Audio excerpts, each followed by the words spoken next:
رباه عفوك إني من نور مدت يداي. இபாதத்துகளில் தொழுகைக்கு உள்ள அந்தஸ்தை வேறு எந்த இபாதத்தும் பெற முடியாது. அல்லாஹு அக்பர். அல்லாஹுடைய தூதர் முஹம்மது ரசூலுல்லாஹ் ஸல்லல்லாஹு அலைஹி வஸல்லம் அவர்களிடத்திலே கேட்கப்பட்டது. இமாம் புகாரி, முஸ்லிம் ரஹிமஹுமுல்லாஹ் அவர்கள் பதிவு செய்கிறார்கள். இப்னு மஸ்ஊத் ரலியல்லாஹு அன்ஹு அவர்கள் கூறுவதாக, ஒரு மனிதர் அல்லாஹுடைய தூதரிடம் வந்து கேட்டார், ஐயுல் அஅமாலி அஃதல், அல்லாஹுடைய தூதரே அமல்களில் சிறந்தது எது? அல்லாஹு அக்பர். என்ன கேள்வி பாருங்கள். ஐயுல் அஅமாலி அஃதல், அமல்களில் சிறந்தது எது? அல்லாஹுடைய தூதர் முஹம்மது ரசூலுல்லாஹ் ஸல்லல்லாஹு அலைஹி வஸல்லம் என்ன சொல்லி ஆரம்பித்தார்கள் தெரியுமா? அஸ்ஸலாத்து லிவக்திஹா. அல்லாஹு அக்பர். தொழுகையை அதன் நேரத்தில் தொழுவதாகும். என்ன கேள்வி கேட்கப்படுகிறது? அமல்களில் இஸ்லாமில் சிறந்தது எது? அமல்களில் மிகச் சிறந்த அமல் எது? அல்லாஹுடைய தூதர் சொன்னார்கள், தொழுகையை அதனுடைய நேரத்தில் தொழுவதாகும். வபிர்ருல் வாலிதைன், பெற்றோர்களிடத்தில் நல்ல முறையில் நடந்து கொள்வதாகும். சும்மல் ஜிஹாது ஃபீ சபீலில்லாஹ், பிறகு அல்லாஹுடைய பாதையில் போர் செய்வதாகும். கண்ணியத்துக்குரியவர்களே, அல்லாஹுடைய தூதருடைய வார்த்தையை கவனியுங்கள். ஜிஹாதுக்கு முன்னதாக, பிர்ருல் வாலிதைன், பெற்றோர்களுக்கு பணிவிடை செய்வதற்கு முன்னதாக அல்லாஹுடைய தூதர் இஸ்லாமிய மார்க்கத்துடைய அமல்களில் மிக உயர்ந்த அமலாக கொண்டு வருவது எதை? அஸ்ஸலாஹ், தொழுகையை அதனுடைய நேரத்தில் தொழுவது என்று அல்லாஹுடைய தூதர் முஹம்மது ரசூலுல்லாஹ் ஸல்லல்லாஹு அலைஹி வஸல்லம் அவர்கள் சொன்னார்கள். அஸ்ஸலாஹ் இமாதுத்தீன், இந்த மார்க்கத்துடைய தூண்களில் தொழுகை மிக முக்கியமான ஒரு தூண். அல்லாஹ்விடத்தில் ஒரு அடியான் தன்னை நெருக்கமாக்குவதற்கு, அமல்களில் மிக உயர்ந்த அமலை ஒரு அடியான் தேர்ந்தெடுக்க வேண்டுமென்றால் அவன் தேர்ந்தெடுக்க வேண்டிய மிக முக்கியமான அமல் தொழுகை. அல்லாஹுடைய தூதர் முஹம்மது ரசூலுல்லாஹ் ஸல்லல்லாஹு அலைஹி வஸல்லம் அவர்கள் சொன்னார்கள், முஆத் இப்னு ஜபல் ரலியல்லாஹு அன்ஹு அவர்கள் கூறினார்கள், அல்லாஹுடைய தூதர் கூறுவதாக, ரஅஸுல் அம்ரில் இஸ்லாம் வ அமூதுஹு அஸ்ஸலாஹ், இஸ்லாமிய மார்க்கத்துடைய கடமையில் தலையான கடமை, இஸ்லாமிய மார்க்கத்துடைய தூண்களில் மிக முக்கியமான ஒரு தூண் அஸ்ஸலாஹ். அல்லாஹு அக்பர். இஸ்லாமிய மார்க்கத்துடைய தலையான கடமை, இஸ்லாமிய மார்க்கத்துடைய இபாதத்தில் மிக உயர்ந்த இபாதா, இஸ்லாமிய மார்க்கத்தில் ஒரு அடியான் அல்லாஹ்விடத்தில் நெருங்குவதற்கு தேர்ந்தெடுக்க வேண்டிய காரியங்களில் மிக முக்கியமான காரியம் அஸ்ஸலாஹ். அஸ்ஸலாஹ், கண்ணியத்துக்குரியவர்களே, மூமின்களுடைய உள்ளத்தின் குளிர்ச்சி, மூமின்களுடைய கண்களின் குளிர்ச்சி, மூமின்களுடைய வாழ்க்கையின் குளிர்ச்சி. அல்லாஹுடைய தூதர் முஹம்மது ரசூலுல்லாஹ் ஸல்லல்லாஹு அலைஹி வஸல்லம் அவர்கள் சொன்னார்கள், வஜுஇலத் குர்ரத்து ஐனி ஃபிஸ் ஸலாத், என்னுடைய கண்களின் குளிர்ச்சி ஆக்கப்பட்டிருக்கிறது தொழுகையில். அல்லாஹு அக்பர். தொழுகை, கண்ணியத்துக்குரியவர்களே, இந்த உலகத்துடைய வாழ்க்கையுடைய எல்லா பிரச்சனைகளுக்கும் விடிவை அல்லாஹ் இந்த தொழுகையில் வைத்திருக்கிறான். உங்களுடைய வாழ்வில் பிரச்சனையா? இதோ உங்களுக்கு முன்னால் தொழுகை இருக்கிறது. உங்களுடைய குடும்பத்தில் பிரச்சனையா? இதோ உங்களுக்கு முன்னால் தொழுகை இருக்கிறது. உங்களுடைய பொருளாதாரத்தில் பிரச்சனையா? இதோ உங்களுக்கு முன்னால் தொழுகை இருக்கிறது. இதோ உங்களுடைய உள்ளத்தில் பிரச்சனையா? இந்த உலகத்துடைய நெருக்கடியால் உங்கள் உள்ளம் வாடுகிறதா? இதோ உங்களுக்கு வெளியேறுவதற்காக அல்லாஹ் ரப்புல் ஆலமீன் இந்த தொழுகையை வைத்திருக்கிறான். ஹய்ய அலஸ் ஸலாத், இந்த தொழுகையின் பக்கம் விரைந்து வாருங்கள் முஃமின்களே. அஸ்ஸலாத், கண்ணியத்துக்குரியவர்களே, அல்லாஹ்வுடைய நினைவில் மிகப்பெரிய நினைவு. யார் இந்த தொழுகையை தங்களுடைய வாழ்வில் கொண்டிருக்கிறார்களோ அவர்கள்தான் அல்லாஹ்வுடைய நினைவை முழுமையாக தங்களுடைய உள்ளத்தில் கொண்டிருப்பவர்கள். கண்ணியத்துக்குரியவர்களே, அல்லாஹ் ரப்புல் ஆலமீன் நபி மூசா அலைஹிஸ்ஸலாம் அவர்களுக்கு கட்டளையிடுகிறான், இன்னனி அனல்லாஹ் லா இலாஹ இல்லா அன ஃபஅபுதுனி வ அகிமிஸ் ஸலாத லிذிக்ரி. அல்லாஹு அக்பர். நபி மூசா, என்னை தவிர வணங்க தகுதியான இறைவன் வேறு யாரும் இல்லை. ஃபஅபுதுனி, அதனால் நீங்கள் என்னையே வணங்குங்கள் மூசா. அது மட்டுமல்ல, என்னை வணங்குகிறீர்கள், என்னை வணங்குவதற்கு உங்களுக்கு மிக முக்கியமான தேவை வ அகிமிஸ் ஸலாத லிذிக்ரி, என்னுடைய நினைவை உங்களுடைய உள்ளத்தில் ஏற்படுத்துவதற்காக, என்னுடைய நினைவிற்காக நீங்கள் தொழுகையை நிலைநாட்டுங்கள் மூசா என்று அல்லாஹ் கூறுகிறான். ஆம், அல்லாஹுடைய நினைவு தொழுகையில் தான் இருக்கிறது. அல்லாஹுடைய பேச்சுடைய நினைவு தொழுகையில் தான் இருக்கிறது. அல்லாஹ் ரப்புல் ஆலமீன் யார் இந்த நினைவை விட்டு தூரமாக ஆகிறார்களோ அவர்களை பற்றி என்ன சொல்கிறான் தெரியுமா? வமன் நஅரத அன் ذிக்ரி فإن له معيشة ضنكا. அல்லாஹு அக்பர். யார் அல்லாஹ்வுடைய நினைவை விட்டு தூரமாகிறார்களோ, அல்லாஹ்வுடைய நினைவை புறக்கணிக்கிறார்களோ, தொழுகையை புறக்கணித்து செல்கிறார்களோ, فإن له معيشة ضنكا. தொழுகையை விடுபவர்களை கேளுங்கள், தொழுகையை அலட்சியப்படுத்துபவர்களை கேளுங்கள், தொழுகையுடைய ஜமாஅத்தை தவறவிடுபவர்களை கேளுங்கள். فإن له معيشة ضنكا. அவர்களுக்கு நெருக்கடியான வாழ்வை அல்லாஹ் ஏற்படுத்துவான். உலகத்தில் வெற்றியை தேடுகிறீர்கள், உலகத்தில் நிம்மதியை தேடுகிறீர்கள், உலகத்துடைய வாழ்க்கையில் மிக உயர்ந்த பதவிகளை அடைய வேண்டும் என்பதற்காக உங்களுடைய வாழ்வை அளிக்கிறீர்கள். ஆனால் தொழுகையை உங்களுடைய வாழ்வில் நீங்கள் எடுத்துக் கொள்ளவில்லை என்றால் நீங்கள் செல்லக்கூடிய எல்லா வழிகளும், நீங்கள் தேடக்கூடிய எல்லா வெற்றிகளும் உங்களுக்கு நெருக்கடியாக மாறிவிடும்.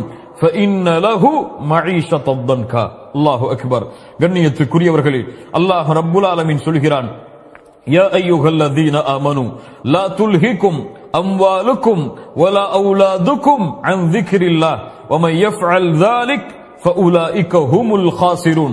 ஈமான் கொண்டவர்களே, உங்களுடைய செல்வமோ உங்களுடைய குழந்தைகளோ லா துல்ஹிகும் அம்வாலுக்கும் வலா அவுலாதுக்கும் அன் ذிக்ரில்லாஹ், அல்லாஹ்வுடைய நினைவை விட்டு உங்களை திருப்பி விட வேண்டாம். யாரை எப்படி திருப்புகிறதோ அவர்கள் மிகப்பெரிய நஷ்டவாளிகளாக மாறிவிடுவார்கள் என்று அல்லாஹ் சொல்கிறான்.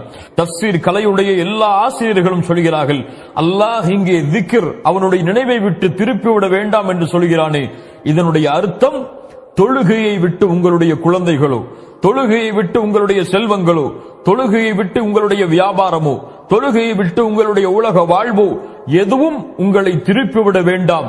அப்படி திருப்பிவிட்டால் உங்கள் செல்வமோ, உங்களுடைய குடும்பமோ, உங்களுடைய ஊரோ, உங்களுடைய நாடோ, உங்களுடைய தொழிலோ, உங்களுடைய செல்வமோ, உங்களுடைய படிப்போ, நீங்கள் மிகப்பெரிய நஷ்டவாளிகளாக மாறிவிடுவீர்கள். எதில் நஷ்டம்? இந்த உலகத்திலும் மறுமையிலும் மிகப்பெரிய நஷ்டவாளிகளாக நீங்கள் மாறிவிடுவீர்கள் என்று அல்லாஹ் ரப்புல் ஆலமீன் இந்த வசனத்தின் மூலமாக எமக்கு உணர்த்துகிறான். முஸ்லிம் ரஹிமஹுல்லாஹ் பதிவு செய்கிறார்கள், அபூ ஹுரைரா ரலியல்லாஹு அன்ஹு அவர்கள் கூறுவதாக, தொழுகையின் சிறப்பை கேளுங்கள் முஃமின்களே. அல்லாஹ்வுடைய தூதர் முஹம்மது ரசூலுல்லாஹ் ஸல்லல்லாஹு அலைஹி வஸல்லம் அவர்கள் கேட்டார்கள் சஹாபாக்களை பார்த்து, உங்களுடைய வீட்டின் வாசலின் அருகே ஆறு ஓடுகிறது, அந்த ஆற்றில் ஒவ்வொரு நாளும் 5 முறை நீங்கள் குளித்தால் உங்களுடைய உடம்பில் உங்களிடத்தில் அழுக்குகள் ஒட்டுமா, அழுக்குகள் இருக்குமா? சஹாபாக்கள் சொன்னார்கள், அல்லாஹ்வுடைய தூதரே, எந்த அழுக்கும் இருக்காது. அல்லாஹ்வுடைய தூதர் முஹம்மது ரசூலுல்லாஹ் ஸல்லல்லாஹு அலைஹி வஸல்லம் சொன்னார்கள், ஃபதாலிக மஸலுஸ் ஸலவாத்தில் ஹம்ஸ் யம்ஹுல்லாஹு பிஹின்னல் ஹதாயா. இந்த உதாரணம் எதற்கு உதாரணம் தெரியுமா? தொழுகைக்கு உதாரணம். நீங்கள் தொழுதால் எப்படி ஒவ்வொரு நாளும் 5 முறை நீங்கள் குளித்தால் உங்களுடைய உடம்பில் அழுக்குகள் இருக்காதோ அது போன்று பாவங்களை அல்லாஹ் அழித்து விடுவான். அல்லாஹு அக்பர், அல்லாஹு அக்பர். அல்லாஹ்வுடைய தூதர் முஹம்மது ரசூலுல்லாஹ் ஸல்லல்லாஹு அலைஹி வஸல்லம் சஹாபாக்களை பார்த்து மிக உயர்ந்த கேள்வியை கேட்டார்கள், அலா அதுல்லுக்கும் அலா மா யம்ஹுல்லாஹு பிஹில் ஹதாயா வ யர்ஃபஉ பிஹி தரஜாத். உங்களுடைய பாவங்கள் அழிக்கப்பட்டு உங்களுடைய அந்தஸ்துகள் அல்லாஹ்விடத்தில் உயர்த்தப்பட வேண்டுமா? யாருக்கு வேண்டாம் இந்த சிறப்பு? யாருக்கு வேண்டாம் இந்த சிறப்பு? பாவங்களையும் செய்து செய்து அல்லாஹ்விடத்தில் அந்தஸ்தை ஒவ்வொரு நாளும் குறைத்துக் கொண்டிருக்கக்கூடிய எமக்கு இந்த கேள்வியுடைய பதில் மிக முக்கியமானது இல்லையா? கேளுங்கள். அல்லாஹ்வுடைய தூதர் முஹம்மது ரசூலுல்லாஹ் ஸல்லல்லாஹு அலைஹி வஸல்லம் சொன்னார்கள், அவர்கள் பேசுவது மனோ இச்சை அல்ல, அல்லாஹ்வுடைய வஹி. கேட்டார்கள், உங்களுடைய பாவங்கள் எல்லாம் அழிக்கப்பட்டு உங்களுடைய அந்தஸ்து அல்லாஹ்விடத்திலே உயர்த்தப்பட வேண்டுமா? ஆம் அல்லாஹ்வுடைய தூதரே. அல்லாஹ்வுடைய தூதர் ஸல்லல்லாஹு அலைஹி வஸல்லம் சொன்னார்கள், இஸ்பாகுல் உதுஇ அலல் மகாரிஹ். கடினமான நேரத்தில் உதுவை மேற்கொள்ளுங்கள். வகஸ்ரத்துல் குதா இலல் மஸ்ஜித். தொழுகைக்காக பள்ளிக்கு அதிக எட்டுகளை வைத்து நடந்து செல்லுங்கள்.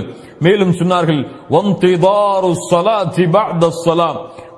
ஒரு தொழுகைக்கு பிறகு இன்னொரு தொழுகையை எதிர்பாருங்கள். அல்லாஹு அக்பர். ஒரு தொழுகைக்கு பிறகு இன்னொரு தொழுகையை எதிர்பாருங்கள். எதிர்பார்த்தால் ஃபதாலிகுமுர் ரிபாத், ஃபதாலிகுமுர் ரிபாத், ஃபதாலிகுமுர் ரிபாத். அதுதான் அல்லாஹ்வுடைய பாதையில் உங்களை இணைத்துக் கொள்ளுதலாகும், அல்லாஹ்வுடைய பாதையில் இணைத்துக் கொள்ளுதலாகும், அல்லாஹ்வுடைய பாதையில் இருத்தலாகும் என்று அல்லாஹ்வுடைய தூதர் முஹம்மது ரசூலுல்லாஹ் ஸல்லல்லாஹு அலைஹி வஸல்லம் அவர்கள் சொன்னார்கள். கண்ணியத்துக்குரியவர்களே, இப்படி தொழுகையுடைய சிறப்புகள் நீண்டு கொண்டே போகிறது. தொழுகையுடைய சிறப்புடைய அம்சங்கள் எம்முடைய குர்ஆன் ஹதீஸ் முழுக்க பரவி கிடக்கிறது. அதே நேரத்தில் அதே நேரத்தில் யார் இந்த தொழுகையை விடுகிறார்களோ, யார் இந்த தொழுகையை பாழாக்கிறார்களோ, யார் இந்த தொழுகையை வேண்டுமென்றே தவறவிட்டு உதாசீனப்படுத்துகிறார்களோ அவர்களுக்கு எச்சரிக்கையும் இந்த இஸ்லாமிய மார்க்கம் கொடுக்காமல் இல்லை. ஒன்றை புரிந்து கொள்ள வேண்டும். அல்லாஹுடைய தீனில், அல்லாஹுடைய மார்க்கத்தில் தௌஹீதுக்கு பிறகு, நன்றாக கேளுங்கள், அல்லாஹுடைய தீனில் தௌஹீதுக்கு பிறகு அல்லாஹுவை நெருங்குவதற்கு மிக முக்கியமான வணக்க வழிபாடு தொழுகை. அல்லாஹுடைய தீனில், அல்லாஹுடைய மார்க்கத்தில் தௌஹீதுக்கு பிறகு, தௌஹீதை தவறவிடுவதற்கு பிறகு, ஷிர்கை செய்வதற்கு பிறகு, அல்லாஹ்விற்கு இணை வைப்பதற்கு பிறகு இந்த உலகத்தில் மிகப்பெரிய பாவம் தொழுகையை தவறவிடுவது. இதை புரிந்தவர்கள் வெற்றி பெறுவார்கள். புரியாதவர்களுக்கு அல்லாஹ் புரியக்கூடிய வாய்ப்பை தருவானாக. அல்லாஹ் ரப்புல் ஆலமீன் அவனுடைய புத்தகம் அல் குர்ஆனுடைய சூரத்துல் பக்ராவின் 238வது வசனத்தில் சொல்கிறான், ஹாஃபிது அலஸ் ஸலவாத், உங்களுடைய தொழுகையை பாதுகாருங்கள். இது அல்லாஹ்வுடைய கட்டளை மூமின்களே. அல்லாஹ் ரப்புல் ஆலமீன் சொல்கிறான் சூரத்துல் பையினாவுடைய வசனம், வமா உமிரு இல்லா லியஅபுதுல்லாஹ முக்லிஸீன லஹுத்தீன ஹுனஃபா வ யுகீமுஸ் ஸலாத். அல்லாஹு அக்பர்.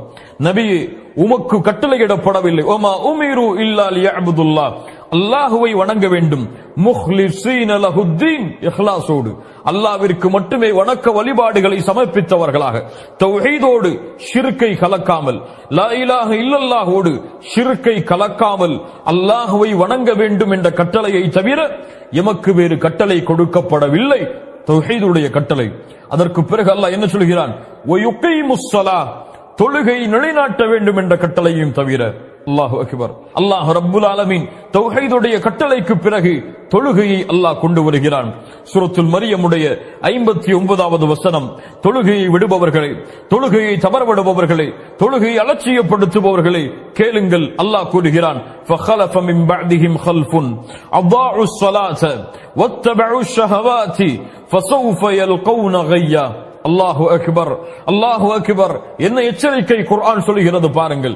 ஃபഖலஃப மின் பஅதிஹிம் கல்ஃபுன், பின்னால் வரக்கூடிய மக்கள், அதாஉஸ் ஸலாத, தொழுகையை பாழாக்குவார்கள், வத்தபஉஷ் ஷஹவாதி, மனோ இச்சைகளை பின்பற்றுவார்கள், ஃபஸௌஃப யல்கௌன கய்யா, அவர்களை கய்யா என்ற இடத்தில் அல்லாஹ் ரப்புல் ஆலமீன் சந்திக்க வைப்பான்.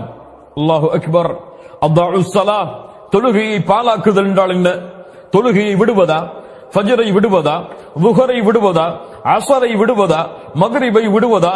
இஷாவை விடுவதா? தொழுகையை பாழாக்குதல் இல்லை மூமின்களே. தொழுகையை பாழாக்குதலுடைய அர்த்தம் அது அல்ல. இப்னு அப்பாஸ் ரலியல்லாஹு அன்ஹு குர்ஆனுக்கு விரிவுரை செய்வதில் மிகச்சிறந்த சஹாபி, ஆசிரியர் இப்னு அப்பாஸ் அவர்கள் சொன்னார்கள், தொழுகையை பாழாக்குதல் என்றால் அஹ்ஹருஸ் ஸலாத் அன் அவ்காத்திஹா, தொழுகையை அதனுடைய நேரத்திலிருந்து தவறவிடுதல். என்ன விளக்கம்? சயீத் இப்னு முஸஅப் ரஹிமஹுல்லாஹ் அவர்கள் சொன்னார்கள், தொழுகை அதனுடைய நேரத்திலிருந்து தவறவிடுவதென்றால் ஃபஜ்ரை அதனுடைய நேரத்தில் தொழாமல் இருத்தல், லுஹரை அதனுடைய நேரத்தில் தொழாமல் இருத்தல், அஸரை அதனுடைய நேரத்தில் தொழாமல் இருத்தல், மக்ரிபையும் இஷாவையும் அந்த நேரத்தில் தொழாமல் இருத்தல் தான் தொழுகையை அதனுடைய நேரத்தை தவறவிடுதல். தொழுகையுடைய நேரத்தை தவறவிடுபவர்களை பற்றி தான் சொல்கிறான், அதாஉஸ் ஸலாத், அவர்கள் தொழுகையை பாழாக்குவார்கள். அல்லாஹு அக்பர். இவர்களுக்கு என்ன தண்டனை? ஃபஸௌஃப யல்கௌன கய்யா, கய்யா என்ற இடத்தை அல்லாஹ் இவர்களை சங்கமிக்க வைப்பான். கய்யா என்றால் என்ன? ஆயிஷா ரலியல்லாஹு அன்ஹா அவர்கள் சொன்னார்கள், நஹரும் மினல் ஜஹன்னம். கய்யா என்பது நரகத்துடைய ஆற்றில் ஓர் ஆறு.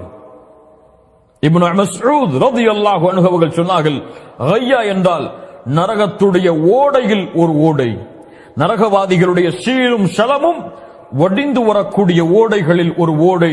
இந்த ஓடையில் தொழுகையை பாழாக்குபவர்களை, யானி தொழுகையை அதனுடைய நேரத்தை தவற விடுபவர்களை அல்லாஹ் ஒன்று சேர்ப்பான். யா தாரிகஸ் ஸலாத், யா தாரிகஸ் ஸலாத், தொழுகையை விடுபவனே, இந்த எச்சரிக்கை உன் காதில் விழவில்லையா? அல்லாஹ்வுடைய எச்சரிக்கையை கேளுங்கள்.